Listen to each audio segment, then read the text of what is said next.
एक किसान था। वह एक बड़े से खेत में खेती किया करता था। उस खेत के बीचों बीच पत्थर का एक हिस्सा जमीन से ऊपर निकला हुआ था, जिससे ठोकर खाकर वह कई बार गिर चुका था और ना जाने कितनी ही बार उससे टकराकर खेती के औजार भी टूट चुके थे। रोजाना की तरह आज भी वह सुबह सुबह खेती करने पहुंचा, पर जो सालों से होता आ रहा था वही हुआ। एक बार फिर किसान का हल पत्थर से टकराकर टूट गया। किसान बिल्कुल क्रोधित हो उठा और उसने मन ही मन सोचा कि आज जो भी हो जाए वह इस चट्टान को जमीन से निकालकर इस खेत के बाहर फेंक देगा। वह तुरंत भागा और गांव से 4-5 लोगों को बुला लाया और सभी को लेकर वह उस पत्थर के पास पहुंचा।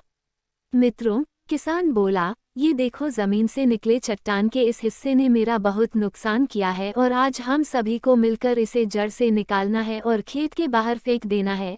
और ऐसा कहते ही वह फावड़े से पत्थर के किनारे वार करने लगा। पर ये क्या? अभी उसने 1-2 बार ही मारा था कि पूरा का पूरा पत्थर जमीन से बाहर निकल आया।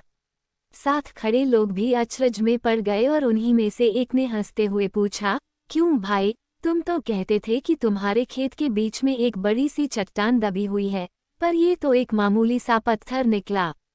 किसान भी आश्चर्य में पड़ गया। सालों से जिसे वह एक भारी भरकम चट्टान समझ रहा था, दरअसल वह बस एक छोटा सा पत्थर था।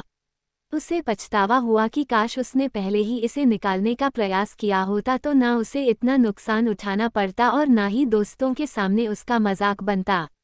शिक्षा। मित्रों, इस किसान की तरह ही हम भी कई बार जिंदगी में आने वाली छोटी छोटी बाधाओं को बहुत बड़ा समझ लेते हैं और उनसे निपटने की बजाय तकलीफ उठाते रहते हैं।